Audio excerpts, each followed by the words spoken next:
Welcome back to News and Views on Salam Media.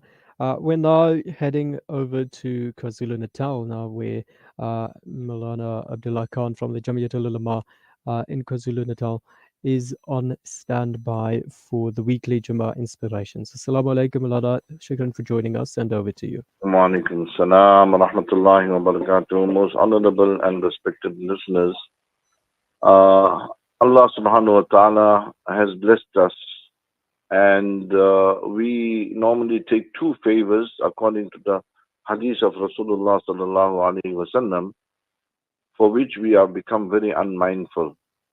And inshallah, I would like to shed some light on this in one hadith.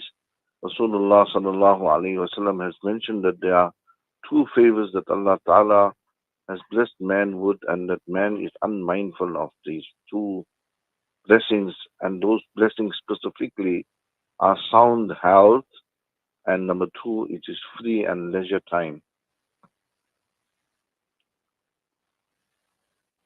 My point being that we are at a time which we normally generally term the holiday fever, or we term the time which they normally call silly season.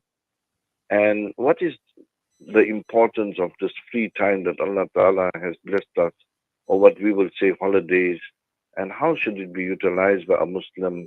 What should he be doing, and what should he be investing in, so that it basically gives him the benefit of having valued the time that Allah subhanahu wa ta'ala has blessed him with. Time is a very, very valuable commodity. It is something that is irreplaceable. So every man has 24 hours, and how he spends his 24 hours depends entirely on this particular individual, and whether he's a rich man, he's a poor man, whether he's from the northern hemisphere or the southern hemisphere, he has this particular time as a commodity that Allah Ta'ala has given each one of us in equal proportion on a daily basis. It doesn't mean that a man who is a rich man has 40 hours of day and a poor man has 20 hours of day. No. Every man, rich or poor, northern hemisphere or southern or whichever part of the world, he has 24 hours a day. Now, this invaluable capital that Allah Ta'ala has blessed us in the form of time, we have to invest it in very profitable avenues so that we will reap the rewards in the hereafter. So this time that Allah Ta'ala is blessing us with during this season of what we will say when we are off our normal routine, children are no longer going to school, we don't have to follow a daily normal routine, and then we can, do some things that we may have not been able to attend to. These are the opportunities that we need to change our life from our normal routine. And then normally a person, or generally a person, feels that now I've got no restrictions and this holiday is to be spent as I so wish. And then they involve themselves in those activities that sometimes bring a lifelong regret. So many people have gone out on holiday and then they incur huge financial debt, or sometimes they go out on a holiday and then they have an accident, or somebody, there's a death or something, somebody drowns, or somebody has been, been doing something that has caused the loss of someone, and then for the rest of their life, that happy and joyous occasion that they expected to bring them joy eventually ends up in being a occasion of sorrow and depression, and in fact, it becomes an avenue for them that they regret having done that particular action. So, as a Muslim, how should we be utilizing our holidays? We should be utilizing this in a manner in which it brings us closer to Allah subhanahu wa ta'ala, that we become more conscious of Allah subhanahu wa ta'ala. It is a relief for us from our normal working hours. And that should give us an opportunity now to refocus ourselves, change our life in a certain manner, so that our holiday now becomes holy days and becomes days whereby maybe I was neglectful of my salah and I was not reading my Zuhar Salat with Jamaat, or I was not reading my Asr Salat with Jamaat. Now I'm on holiday. I don't have to follow the normal routine. Let us become steadfast on our salah.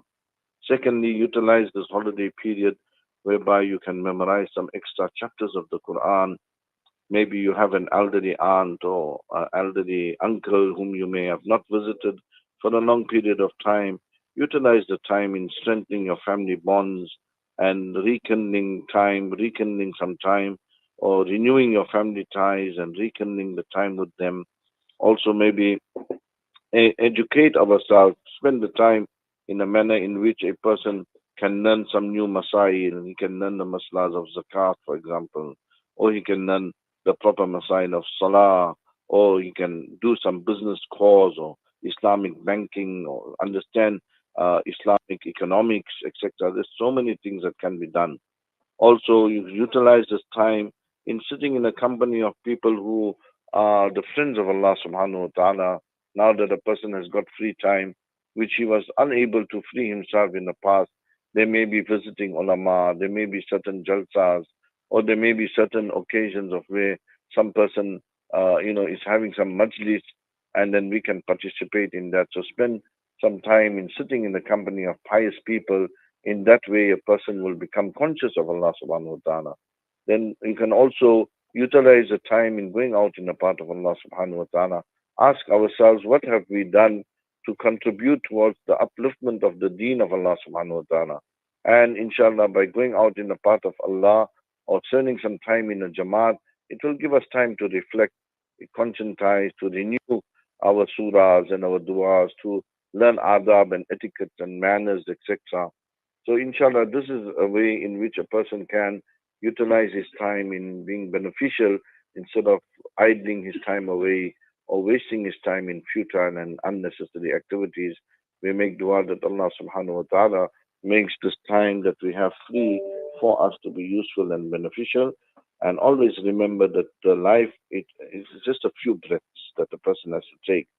And when those breaths that we take is exhaled, then a part of our lives has actually left us and diminished. It will never come back. May Allah subhanahu wa ta'ala grant us the tawfiq of transforming and making our holidays, inshallah, into responsible and beneficial Islamic and holy days, and get an opportunity to come close to Allah ta'ala. Wa akhiru da'wana alhamdulillahi rabbil alameen. Amen, and Jazakallah khair for those very pertinent advices as we head into the December holidays. I think many people will be at home now and with much time on their hands. So important to manage our time wisely and use it for beneficial exercises. Jazakallah so much. That was Moulana Abdullah Khan from Jamiatul Ulama sharing the weekly Jummah inspirations this morning. We're looking at some reports out of Palestine where there are reports of casualties in the Farah refugee camp near Tubas in the northeast of Nablus in the occupied West Bank. And those, of course, following an Israeli raid. There were a number of those in Gaza as well as the occupied West Bank overnight. And according to Al Jazeera, at least 3 people have been killed and 3 others were wounded. So we'll be keeping an eye on that developing story.